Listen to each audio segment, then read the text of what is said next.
the Margaret Mahy Award and people who are here today. That's really wonderful. And thank you for the work that you do with Storylines and with young people. We really appreciate it.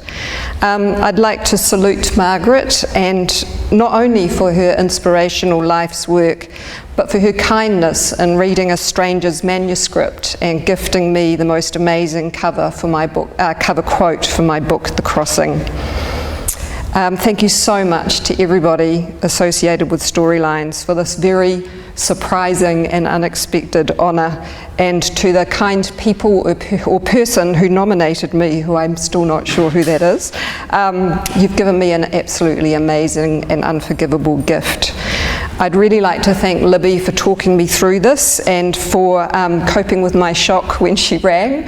I think I might have said that's ridiculous, and helping me get here, and Vicky for helping organise getting us all up here. Thank you so much for coming today. I was asked to deliver a 45-minute lecture, and I'm afraid I'm a girly swat, so get comfortable because I'm going to do it. I can't hand out thanks without acknowledging the amazing encouragement of my friends and family, and my real gratitude to those of you that made the trip to come here today. I wouldn't be standing here if it wasn't for the unconditional love and support of my husband Brian Laird, my children Tom and Rose and their partners and family, and my dear sisters and brother. Having you in my life is the greatest gift of all. Thank you. I'd also like to thank Penguin Random House, who have very kindly been publishing me for the last few books and putting up with quite a lot of bad language in terms of editing, and kindly letting me write what I want to write. Lastly, I do want to acknowledge the loss of lives in Christchurch, which I hope will bring about a surge of love from unimaginable hate. I wrote this lecture quite a few weeks ago now, but it seems more important to express what I'm about to say than ever. So I dedicate this lecture to those who died and the families who must now endure life without them. Assalamu alaikum. Right, I must admit that looking through the past recipients of this award, I'm struggling with a huge case of imposter syndrome, tempered only by absolute gratitude, I feel, of being part of the children's literature and YA world. We have the most warm and supportive community, and I think that we understand that if we can't hook kids in to be passionate young readers, there will be no passionate adult readers. So I tend to think we have the most important job of all. Like many of you, I owe my love of books and story to my parents, closely followed by inspiring teachers who recognised my love of the written word and encouraged me to take it further. I grew up in small town New Zealand, a town with a narrow gaze and a judgmental eye, yet blessed with the world within the boundaries of my home being rich and vibrant, alive with music, art, drama, diverse visitors and books. Lots of books. So many books, most of my friends had never seen such quantities outside of the public library. My earliest memories are of being read to by my mother at night and of clambering onto my parents' bed with my brother and sisters as our father told us made-up stories of dragons guarding treasure caves, children undertaking brave deeds, all of us spellbound, imaginations filling in the visuals and placing us firmly at the centre of each heroic story. Those early books, so lovingly curated by my parents, who sent overseas for the best possible children's literature, helped form my values that I still live by. Thanks to Dr. Seuss, I still believe a person's a person, no matter how small. I still see how those with greed for power climb on the backs of those with lesser power, with little care of those beneath, like Yertle the turtle. Still deplore the waste and devastation of our natural environment, as did the Lorax, and the senseless bigotry as explored through his Starbelly Sneetches.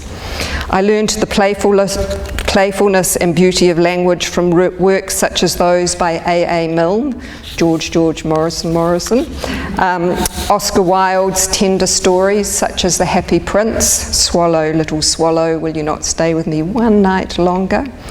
I learnt about human vulnerability and evil too, from books such as Anne Frank's diary, which hit hard, having a half-Jewish Austrian father who fled from Hitler. Eric Mark's All Quiet on the Western Front, Upton Sinclair's The Jungle, and Harper Lee's To Kill a Mockingbird. I found my courage in characters such as Edith, Bronya, Ruth and Jan, and Ian Serralia's The Silver Sword, and Maria Merriweather and Elizabeth Gouge's terrifying The Little White Horse. From Lucy Montgomery's Anne of Green Gables and Noel Streatfeild's boisterous fossil siblings and her self-reliant Children of Primrose Lane, I found my adventurous core. I explored other worlds in C.S. Lewis's Narnia, Anne McCaffrey's Dragon-Filled Pern, Arthur C. Clarke, Frank Herbert, John Wyndham's scary alternative universes. From Graham Greene, Kurt Vonnegut and George Orwell, I learnt to put the issues of power and control that drive politics into context.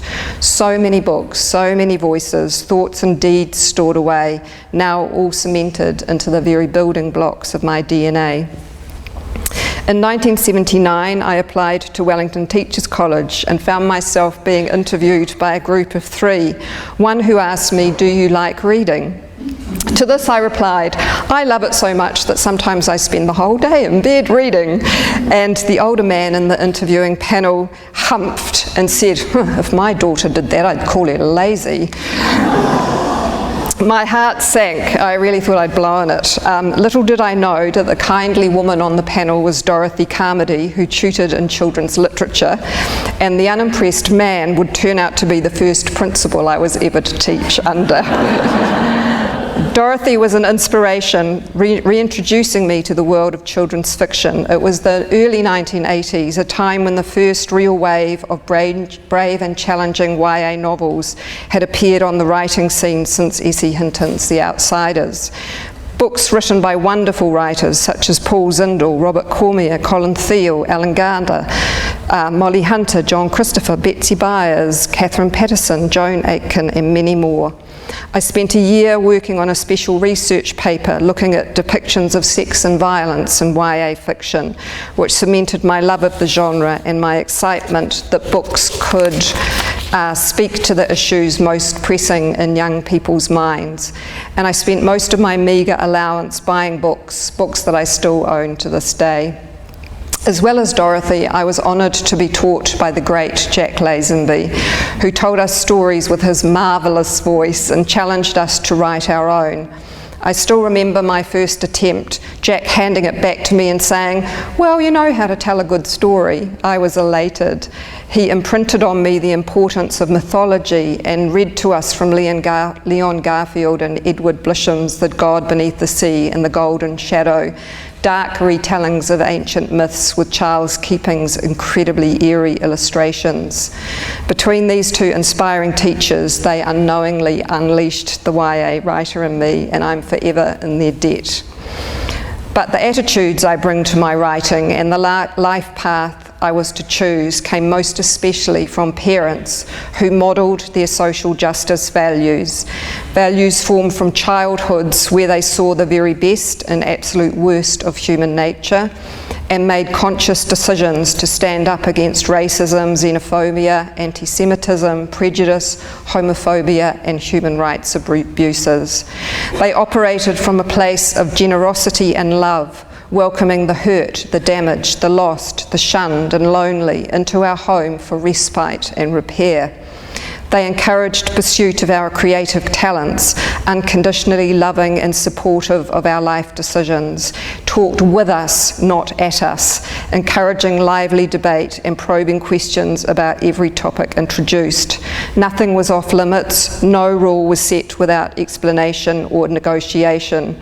In short, they treated us like thinking, intelligent beings with our own agency, who understood and appreciated the freedoms we were privileged to experience under a social democracy. Beings who knew, thanks to my parents' own life stories, that such freedoms and rights are not dealt out equally to all, nor can be taken for granted, and that it is only through good people prepared to speak up in the face of wrongs and to work proactively to right imbalances that we would maintain our own and our society's well-being. They worked to make us good citizens, good friends, good people. It's no surprise then that the words I'm driven to write express the values that were so nurtured in my childhood. And as I wrote in Eloise, referring to her love of literature and language, never since her childhood has she changed in her belief that words hold the greatest power.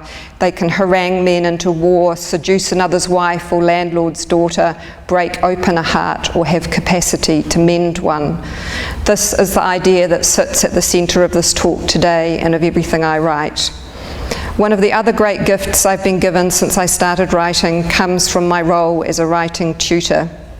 Not only does it give me great joy to help those who have secretly gestated a book inside them for years give birth to it, but as a consequence of trying to articulate the process, it's forced me to think incredibly hard about what constitutes good writing and how to give writing the kind of power I aspire to write.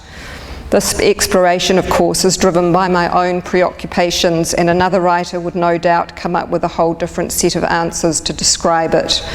But in trying to give my process voice, it has deepened my practice and more firmly focused me. Every year I ask my students to name a book that has not only stayed with them, but which has changed them at some fundamental level.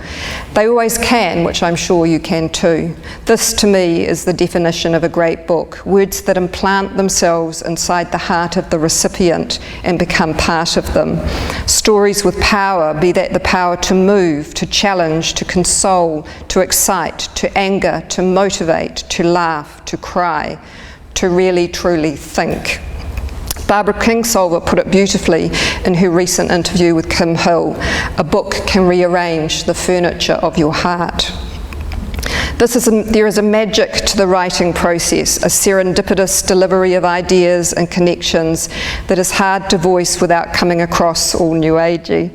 There is a sense of channeling the character, of being given words and thoughts beyond usual consciousness.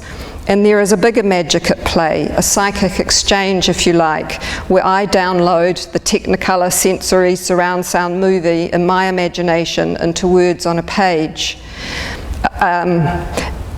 which in turn are decoded by the reader to reform into a Technicolor sensory surround sound movie in their imagination, further enhanced by everything they know and have experienced in their unique past. So it's not solely an exchange of information, but a shared spark, one that fires each reader differently. And if it is a powerful experience, the underlying meaning and emotion stays seared on the reader's heart, changing its structure forever. Note that I say heart, not mind, as script writing guru Robert McKee advises, encase an idea in an emotion.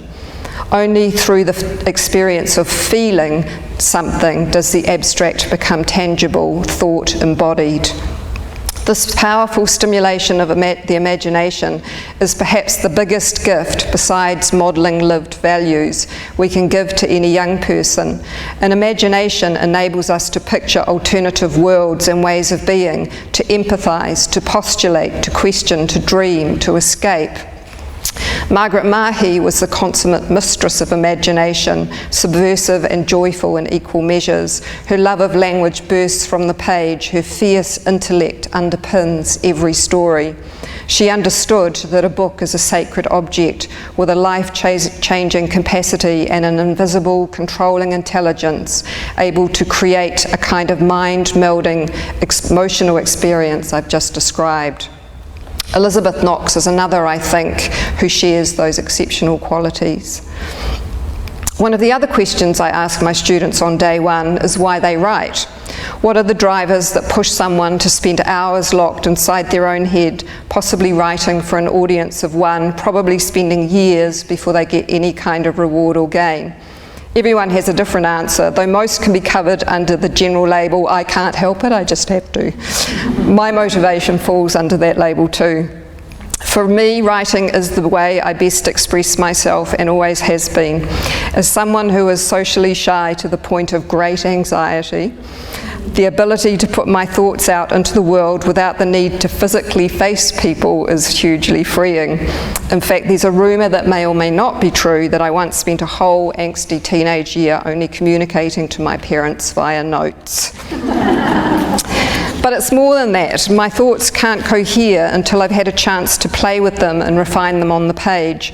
I'm too emotional to express myself verbally. I cry when I'm happy, sad, excited, scared, moved, outraged. And inside my head is a crazed spin dryer of worried thoughts, from the profound to the paranoid to the furious to the ridiculous. At night I watch TV to try and turn it off by distracting myself and end up analysing everything. From the subtext of blockbuster movies, are they promoting US military propaganda? To what is and isn't reported on the news, who's controlling the agenda, to advertisements. Like, what does it say about us that advertising creatives think we're more likely to eat something if it's presented with human arms, legs, faces and emotions? And I brood over whether there is a conspiracy to dumb down the general population to such an extent that we're happy being served up television programs of people watching television programs while those in control are ripping off our futures. Only by taking a deep breath and turning that unending monkey chatter into written form can I offload the chaos and find some temporary peace.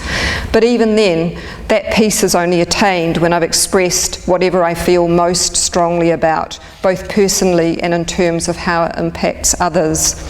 George Orwell said in his essay, Why I Write, all writers are vain, selfish and lazy, and at the very bottom of their motive there lies a mystery. Writing a book is a horrible, exhausting struggle, a bit like a bout of some painful illness. One would never undertake such a thing if one were not driven on by some demon who one can neither resist nor understand. For all one knows, that demon is simply the same instinct that makes a baby squall for attention. And yet it is also true that one can write nothing readable unless one constantly struggles to efface one's own personality. Good prose is like a window pane. I cannot say with certainty which of my motives are the strongest, but I know which of them deserve to be followed, and looking back through my work, I see that it is invariably where I have lacked a political purpose that I write lifeless books and was betrayed into purple pages, sentences without meaning, decorative adjectives and humbug generally. I'm just going to get a drink, excuse me. Now you'll see my nerves as I try to raise the glass to my mouth. The more I've written, the more I see that the politics of any given situation, fictional or real, drive and or impact each character's world, just as our own lives are intrinsically linked to it. We may choose to ignore it, but that in itself is a political decision, conscious or not. Once I realised that every facet of our lives is controlled by the political decisions of those who lead us, my brain can't stop churning over all the consequences and permeations. You may think this statement extreme, but consider this. From where we go to school, and if we go to school, to what we're taught, what we're allowed to eat, who we marry, whether we can afford a roof over our heads, who lives there, who profits, who loses, which members of our community we choose to support, who gets to tell the dominant story, what we're free to do and say, how much control we have over our own bodies, who is allowed to vote, and even whether we live in a true democracy or not. Every aspect of our lives is touched by the predominant politics of the day. Politics are how we organise and structure nearly all our systems and groups. It's how we choose collective ways to engage and behave. Therefore, if we can take it as a given that those of us who write for young people feel some sense of responsibility for our readers, some duty of care, which I think overall we can, then shouldn't one of the fundamental services we provide be to help them navigate these structures they must live within? I personally feel it behoves us all to consider the values that guide our stories' ways. James Baldwin, in a 1979 interview in the New York Times, said, "It is part of the business of the writer, as I see it, to examine attitudes, to go beneath the surface, to tap the source. If there is no moral question, there is no reason to write. I am an old-fashioned writer, and despite the odds, I want to change the world. What do I hope to convey? Well, joy, love, the passion to feel how our choices affect the world." He goes on to say, "The bottom line is this: you write in order to change the world, knowing perfectly well you probably can't, but also knowing that literature is indispensable to the world. In some way, your aspirations and concern for a single man, in fact, do begin to change the world. The world changes according to the way people see it, and if you alter, even by a millimetre, the way a person looks or people look at reality, then you can change it." I'm well aware there is a resistance among some groups in the writing and reading community to the idea that a book should be about something, have some underlying moral imperative that the writer feels is important to explore. Some people bandy about words like issue-driven and didactism, rolling them off their tongue as if they taste of earwax. Of course, it's true that, if delivered heavy-handedly, such writing is tone-deaf and often bludgeons the reader to death, and I'm sure some people feel my books fit into that category. In fact, books can honour both creative imagination and big ideas. They are not mutually exclusive. Or they can do one or the other. There's no law, L-A-W, or law, L-O-R-E, that dictates how a writer tackles their chosen project. We each write the book we want to write to our own specific audience, and that's okay. No book is universally liked, nor do all readers as one homogenous group have a single universal criteria for what they deem as good. However, if we list all the greatest writers and most enduring classics, we quickly see that it is in fact the author's power to reflect on some aspect of our humanness, to shine a light on it, good or bad, that makes these works endure. What would Dickens' books be without his very personal preoccupation with the inequities of class and wealth? Or Jane Austen's take on women's place and lack of power within society? Or Margaret Mahy's subversive declaration that a mother can also be barefooted and a pipe-smoking pirate? Anne Lamott, in her book on writing Bird by Bird, commits an entire chapter to the moral point of view. In it she says that as we live, we begin to discover what helps in life and what hurts, and our characters act this out dramatically. This is moral material. The word moral has bad associations with fundamentalism, stiff-necked preachers, priggishness. We have to get past that. If your deepest beliefs drive your writing, they will not only keep your work from being contrived, but will help you to discover what drives your characters. We like certain characters because they're decent or good. They internalise some decency in the world that makes them able to risk or make a sacrifice for someone else. They let us see that there is in fact some sort of moral compass still at work here, and that we too can travel by this compass if we so choose. In good fiction, we have one eye on the hero and the good guys and a fascinated eye on the bad guys, who may be a lot more interesting. The plot leads all of these people and us into the dark woods, where we find, against all odds, a woman or a man with the compass, and it still points true north. This shaft of light, sometimes only a glimmer, both defines and thwarts the darkness. Lamott defines a moral position as a passionate caring inside you. It's not a slogan or wishful thinking, and it doesn't come from outside or above, but it begins inside the heart of the character and grows from there. Yet let's not pretend that a character springs from some whirling pool of creativity outside of our control, despite my talk of magic. While the spark may be magical, characters are built inside a writer's head, and the heart of the character and how that character grows is directed by the writer. And it's my belief, after years of helping others shape and express their stories, that this controlling intelligence must be led by some central understanding of what every story is trying to say and how it will end, as the ending place of the story underlines the writer's particular passionate caring. This doesn't mean that the magic still can't happen in the writing process and some deep, surprising truth can't rise to the surface as the writing unfolds, but to my mind at least, to make a work that resonates on many levels, every decision a writer makes should be directed by the story's internal values compass, a compass each writer calibrates and then relies on for guidance throughout each writing journey. The reason I so love YA fiction is that universally, our protagonists, almost universally, our protagonists are young people in the process of some kind of growing up moment, a coming of age. It's the time in every human's life when they discard the inward-facing focus of childhood and start to look out into the world and question the status quo, trying to find their unique place in it, their unique identity. It's a time of vivid realizations of the shift from believing everything an adult says to discovering that adults are flawed and often hypocritical, working to their own agenda. It's also a time when young people feel peak moral certainty without the edges rubbed off from years of more real life. A time when some of the values we as parents and teachers have shoehorned into them, like the concept of fairness, are suddenly revealed as mythical in the adult world. The literary editor and poet Charles Brash said of this age group that by coming fresh from homes and schools into the world, they can see clearly what older eyes have grown half blind to.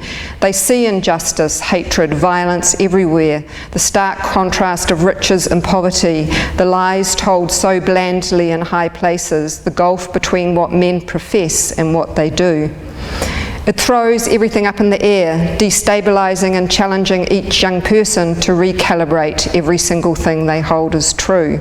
It's an intellectual and emotional roller coaster, a cast into the desert initiation moment, and allows the world to be viewed with fresh and youthfully passionate eyes. I love placing myself inside the head of someone going through this, refreshing my own vision of the world and all its workings. It's a wonderful antidote for weary cynicism and lack of hope. I don't just believe that stories can be powerful, life-changing moments from my own reading experiences, but through my writing I've been privileged to see how that writing affects some readers firsthand. Every one of my published books has prompted correspondence or face-to-face confessions about the impact of each book on real lives. From stories of loss, depression, self-harm, sexual assault, racism, suicidal thoughts, violence, concern for conservation, for other animals, for climate change, for political corruption, out of those have come uplifting revelations of how a book has changed a life. In other words, has made the reader feel seen, comforted, challenged, or activated. I feel incredibly blessed to have been given the opportunity to connect with other people on this level. It's a win for me, far more than any monetary benefit, which is just as well, as that's pretty lean. If I can open eyes or push mental boundaries or comfort just one reader significantly from each book, it makes all the hard work worthwhile. To date, reader responses have gifted me untold treasures, and I feel honoured they've trusted me with their hearts. I'd like to share just a few concrete examples of this. In 2015, I received an email via my website from an 18-year-old girl who lives in Melbourne. She'd just read Dear Vincent, which is about suicide. She said, "I have a little sister who is 5 years younger than me. When I was in my suicidal state, she was the reason that I didn't go through with it or that I stopped halfway through my attempt. Your book means a lot to me. I'm awful at art, but I turn to maths in the way that Tara goes to art. My friends thought it was hilarious that I cut myself when they found out and would draw blood on their arms even though they knew it made me uncomfortable. My art teacher had a book of Vincent's work in the back room, so I would look through that, and eventually I started associating his work with a feeling of calm and safety. I did more research on him and found his letters of immense comfort as well. He just seemed to understand and be able to phrase things far better than I ever could. Dear Vincent took me back to when I was really mentally unhealthy, but without triggering me. It helped me to understand more where people from outside were coming from and more of why I felt and reacted in the ways that I did. and your author's note was beautiful. I've copied it into my book, which I look through when I begin to feel like self-harming. Speaking of which, on Wednesday I will have made it to 7 months without self-harming, which is the longest I've ever gone since I started 6 years ago. Dear Vincent has already helped me with it, and I'm sure it will continue to do so. I just needed to let you know how much of a positive impact your book has had on me, because I have other favourite books, but none of them get me. None of them I can easily relate to and feel so connected to. I wish I could say that I would be sharing it with others, but it feels like a betrayal. It feels like it would be sharing my soul. Yeah, it's amazing, isn't it?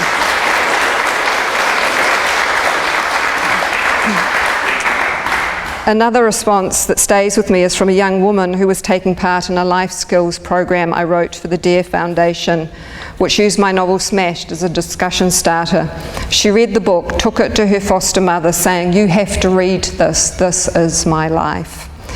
It has been gratifying that several of my books have been used as school texts. After one class had been studying The Crossing, I received this email from their teacher. I just started using the book with the Year 10 class, and as with last year, it's going off. One girl has polished off all three in 3 nights. However, the real breakthrough came with a beautiful girl called. Her reading level is well below, but she's making progress and seems happy enough, all be quiet. Listens intently and does the work, but basically never contributes verbally in class discussion. She looks Māori, so I was completely taken aback when she told me yesterday she was born in Kiribati, which is the country I borrowed the setting of the book from. She was so excited. She knows what all the words mean. She can picture the setting. She recognises the traditions.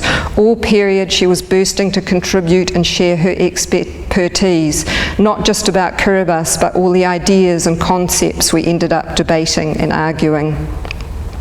My novel Eloise brought an unexpected letter from an ex-nun that I'll always treasure. In it she wrote, "You can never know its impact on me for healing.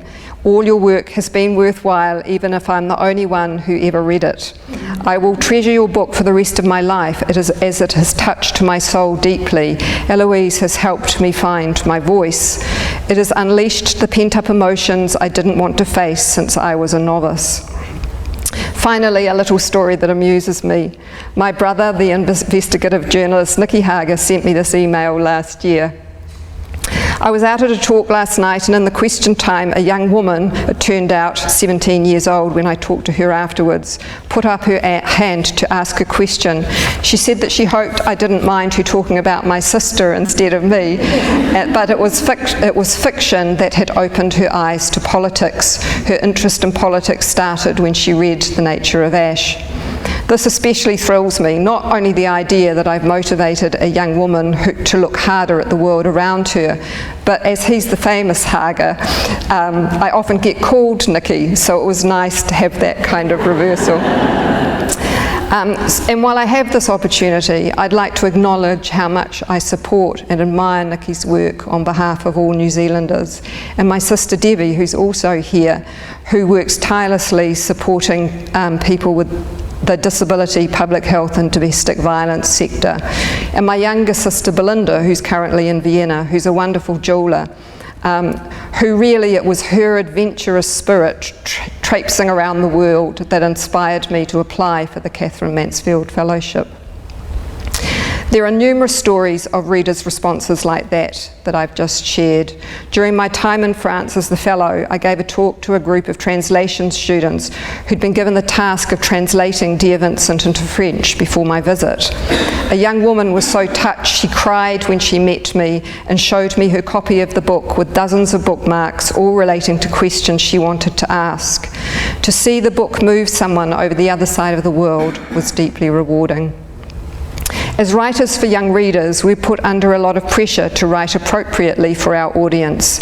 There are many adults who feel the need to police what young people read and either promote or exclude material based on their own values. Those of you who've published in the United States will have experienced the often bizarre rules that accompany the publishing of anything for school-age readers there.